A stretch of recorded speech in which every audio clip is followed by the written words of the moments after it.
My family always left one seat empty for Thanksgiving, but last year, someone finally sat in it. And it wasn't any of us.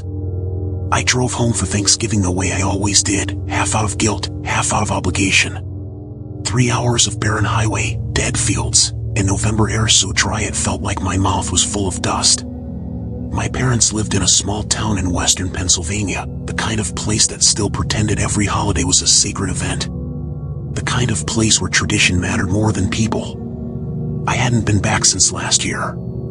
The house looked the same as always, white siding, sagging porch, the front light that flickered whenever the wind pushed too hard against the power lines. Mom had tied the same faded autumn wreath on the door. The air smelled like wet leaves and chimney smoke. But the moment I stepped inside, it hit me. The dining room was already set. Plates, polished silverware, glassware spaced with perfect precision. And at the end of the long table, like always, sat the empty chair.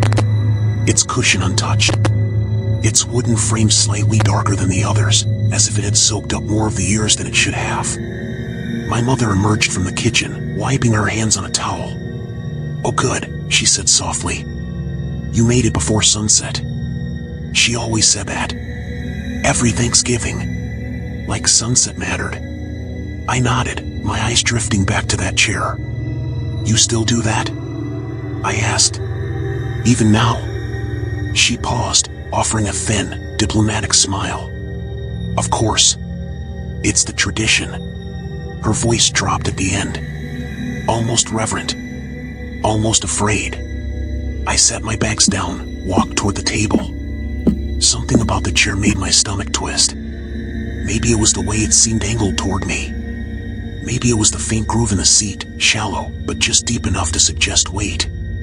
"Mom," I said quietly, "who started this tradition again?" She didn't answer. Instead, she turned back into the kitchen, humming an old melody my grandmother used to sing. Something minor key. Something that never sounded comforting. I tried to shake it off. I told myself it was just the weirdness of coming home after so long. But when I walked past the chair, a soft creak echoed beneath me, like the weight of someone shifting, right beside my ear. I froze. The house fell silent. And then my father stepped in from the back porch. "You're early," he said, brushing off his coat. I opened my mouth to mention the sound, but the words died when I saw his face. He looked tired. Older. And when his eyes drifted to the chair, they didn't just pass over it. They lingered. "Does anyone actually know why we leave this chair empty?" I asked. Dad's jaw tightened. "We've talked about this." "No," I said. "You've avoided talking about it." He didn't deny it. He just walked around the table, reached out, and placed his hand on the back of the chair. Not casually. Not like someone setting a hand on any normal piece of furniture. More like he was touching a gravestone.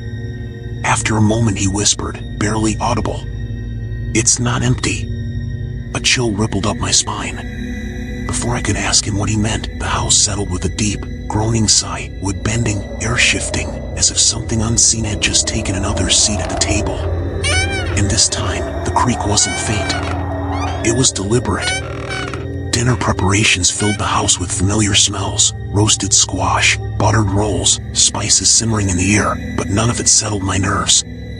Something about the atmosphere felt weighted. Like the air was thicker around the table. Like the chair at the end drew every sound toward it, swallowing the warmth from the room. Mom moved to the kitchen like she was on autopilot, humming that same old tune. Dad kept checking the windows, as if expecting someone. By noon, the rest of the family started arriving. My Aunt Linda was first. Her red hair frizzed wildly in the dry air, and she carried a glass casserole dish like it was a newborn child. She hugged me, held on too long, then pulled back and whispered, "It's good you're here this year." Her tone was gentle, but strained. As if she'd been waiting. As if something had happened the previous Thanksgiving, something no one would speak aloud. My younger cousins barreled through the doorway next, loud and chaotic as always. But the moment they spotted the empty chair, they grew quiet. Not scared, more like reverent. They walked around it in a perfect arc, careful not to get too close. The youngest, Emma, pointed at it. "Is he coming today?" she asked. I blinked. "Who?" But before anyone answered, Mom snapped. "Emma. Not now. Not now. Not never. Just not now." Everyone avoided the question with the same uneasy choreography, glancing at the floor, at the ceiling, at each other, anywhere except at the chair. I watched them, trying to piece together the unspoken rules of the house. The rituals. The inherited fear. After the initial greetings, I went to help Mom in the kitchen, mostly for an excuse to get away from the dining room. She was chopping celery with rigid precision, each slice sharp and rhythmic. She didn't look up when I asked. Was Emma talking about the same person Dad meant? When he said the chair wasn't empty? The knife paused midair. She placed it down slowly. "You always had trouble with belief," she murmured. "Even as a child." "That's not an answer." She exhaled, long and controlled, like she'd been holding it for years. "There are some roles in a family we don't choose," she said. "Some traditions we inherit, whether we understand them or not." Something cold flickered up my spine. "So this is a role?" Her silence was louder than any words.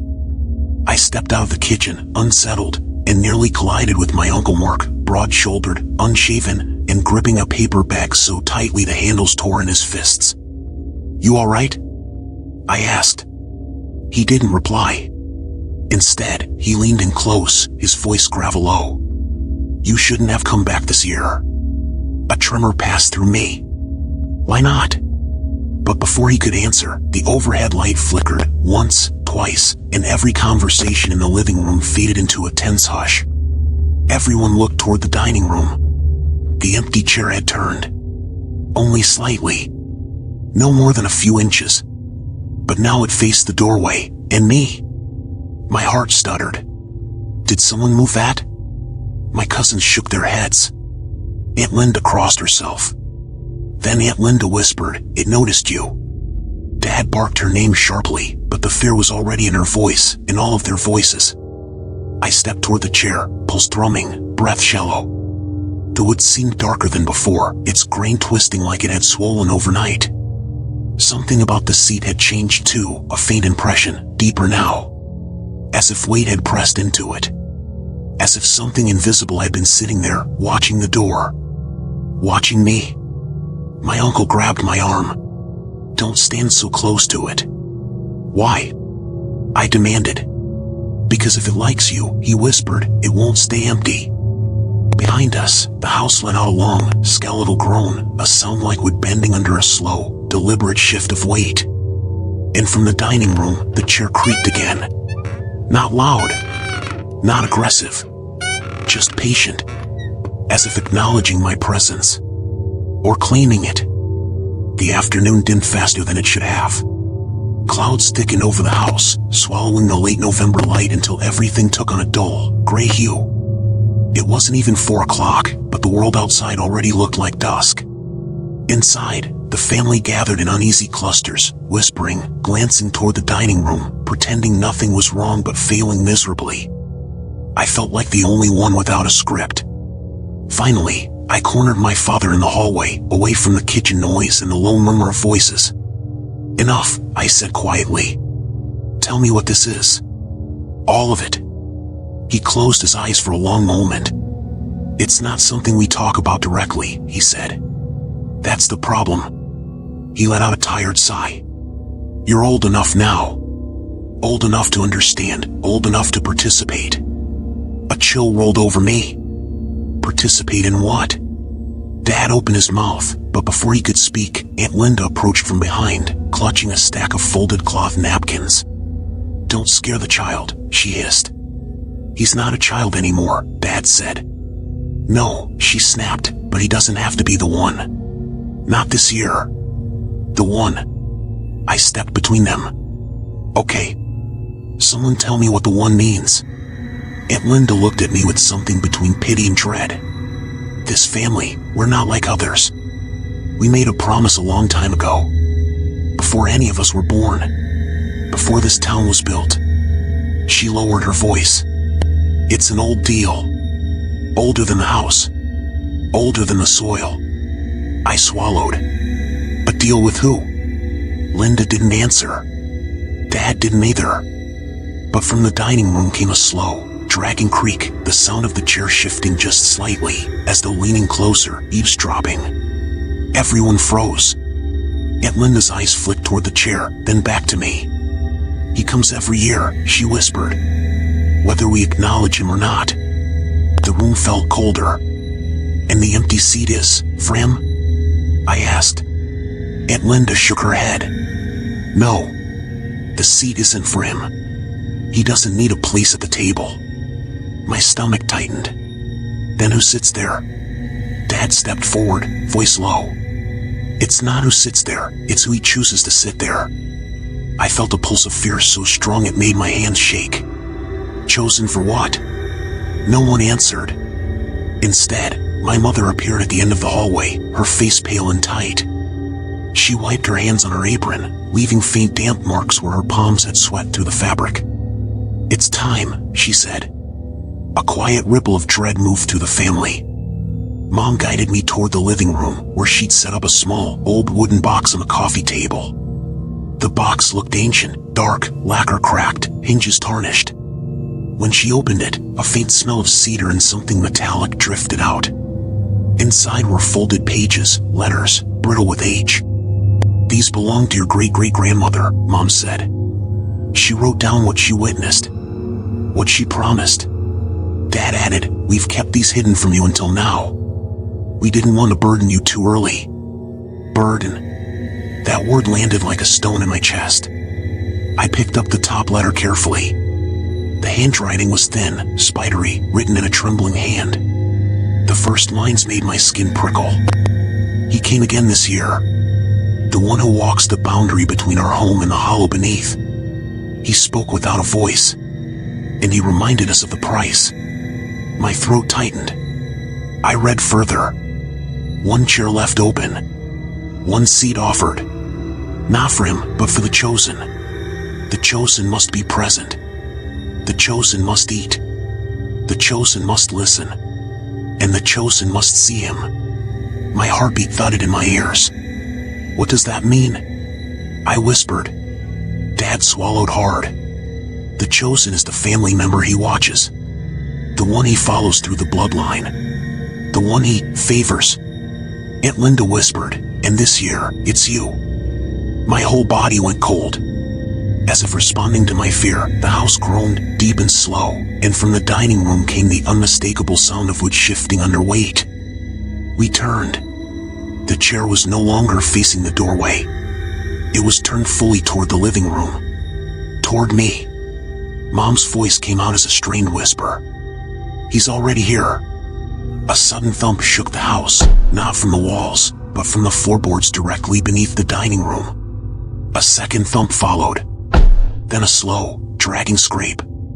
As if something heavy was pulling itself up from underneath the floor. Not rushing. Not hiding.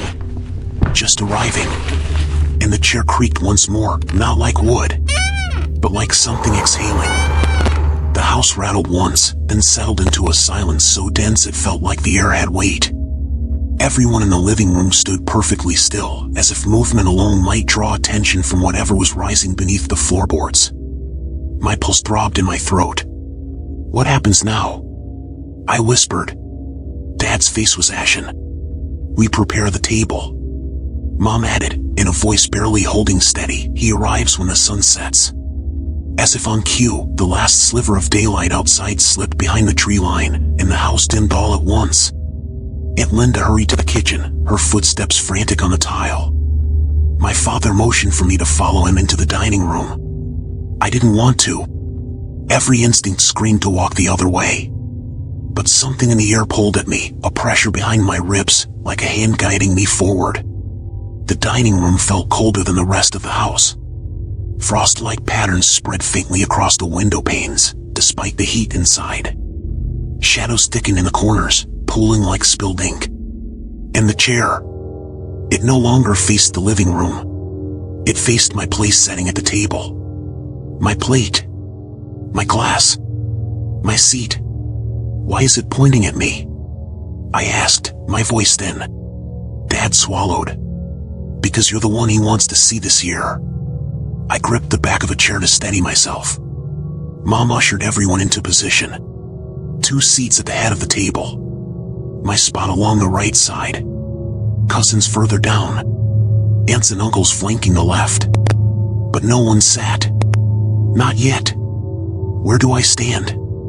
I asked. Mom placed a gentle hand on my shoulder. You stand in front of your seat until he comes. And when he comes? Dad looked away. Mom didn't answer. Aunt Linda muttered a prayer under her breath. The floorboards beneath the table creaked again. Once. Twice. Slow, deliberate pressure. Then, a soft tapping drifted up from beneath the house. Tap, tap, tap. Like knuckles, or something shaped like knuckles, tracing the underside of the floorboards directly below the empty chair. I flinched. My youngest cousin whimpered. Aunt Linda hissed, "Hush. Don't draw him early." The tapping stopped. For one moment, silence. Then a voice, if you could call it a voice, seeped into the room. Not spoken. Not heard. But felt. Like cold breath sliding down the back of my neck. I see you. My knees nearly buckled. Mom caught my arm. Don't react. Don't show fear. How am I not supposed to? The floorboards answered for me. Something pressed upward, hard enough that the wood bowed in the center, as though a hand the size of a dinner plate was pushing from below. My father stepped between me and the table, raising a trembling hand. Not yet, he whispered to the floor. He's here. He's ready. But not yet. The pressure eased. Mom turned to me, her eyes glassy with fear she couldn't hide anymore. You have to be strong, she said. Whatever you see, don't speak to him unless he speaks first. Speaks? I echoed. I thought he didn't. Another dragging scrape shuddered beneath us. The chair slid half an inch across the floor, all by itself. Aunt Linda whispered, he's rising. The house lights flickered. Once. Twice. 3 times. Then went out completely. Someone gasped in the darkness.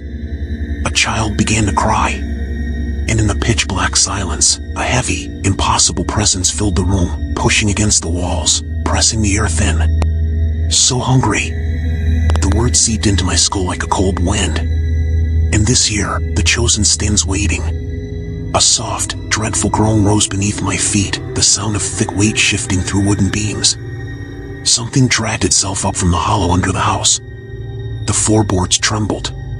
A shadow began to rise, not from the doorway, but from the seams between the wooden planks directly beneath the empty chair. And as it lifted, tall, impossibly tall, the faint outline of a figure formed against the darkness. Not flesh. Not man. Something older.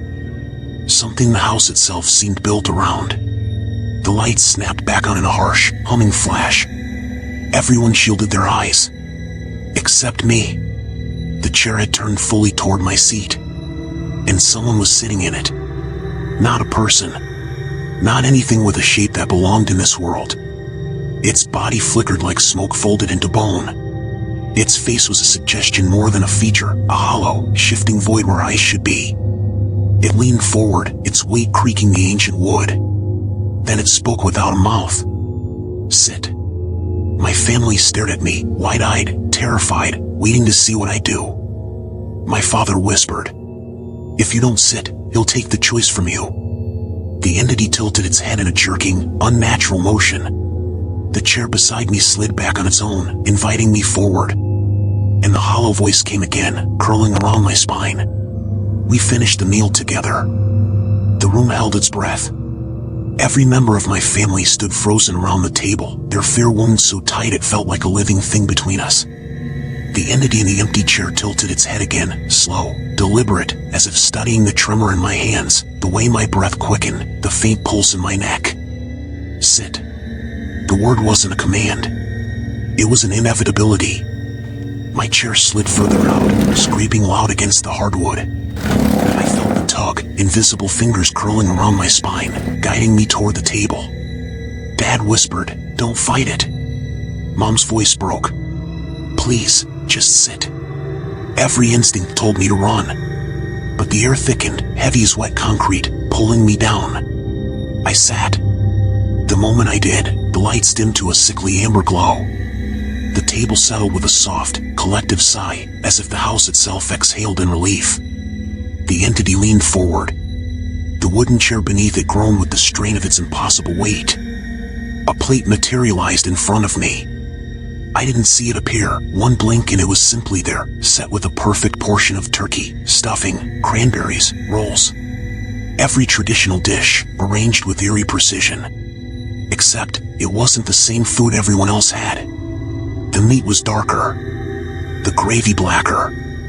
The steam colder. I felt a tug at one of my ribs, subtle, internal, like something inside me was being pulled toward the plate. Dad whispered shakily, "You just have to take one bite. That's all the tradition requires," Aunt Linda added. I swallowed hard.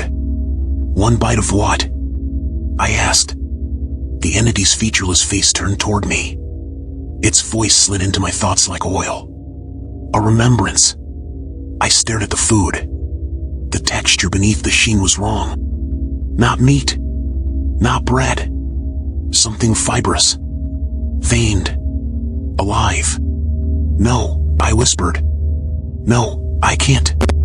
The entity extended one arm, or what resembled an arm, across the table. Shadow and bone, bending at impossible angles. It touched the plate. Everything on it twitched. Dad grabbed my wrist. "Please. You must. If you don't eat..." Mom choked back a sob. "It will take instead." Something stirred beneath the floorboards, answering her words, something massive, shifting beneath the house like an animal waking. The entity tilted its head closer. "Eat," it breathed, "or I will open the hollow again." The room shook. A crack split through the floor under my chair, thin at first, then widening, spreading like a black mouth opening beneath me. My cousins cried. My aunts clung to each other. My Uncle Mark crossed himself with shaking hands. The plate trembled. My pulse hammered. Slowly, mechanically, I lifted the fork. The moment the tines pierced the meat, a low, satisfied rumble vibrated through the table, through my bones, through the entire house. I raised it to my lips. The smell alone made my eyes water. Metallic. Wet. Earthy. Wrong. I hesitated. The entity whispered, "You are the chosen. You eat what they gave before you. And when they are gone, you will feed me with your own hands." My stomach lurched. Dad gripped the table. Mom covered her mouth. I took the bite. A cold, electric burn shot across my tongue, down my throat, into my chest, like swallowing winter itself. My vision blurred. Shadows twisted at the edges of my sight. But the crack in the floor sealed. The room steadied. The entity leaned back, as if satisfied. Then it placed one long, skeletal hand over its own chest, and bowed its shifting, hollow head toward me. Respect. Recognition. Claim. My father whispered, "It's done." Aunt Linda exhaled, shaking violently. He accepted the offering. The entity rose from the chair, its body unraveling upward like smoke lifting from a dying fire. The house groaned in protest as it withdrew its weight. And then, with a rattling exhale that blew out every candle in the room, it sank back through the floorboards, through the seams, to the darkness below the house, returning to the hollow it lived in.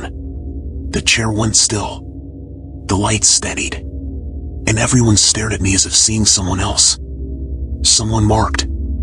Someone chosen. Mom finally reached out and touched my cheek, her hand trembling.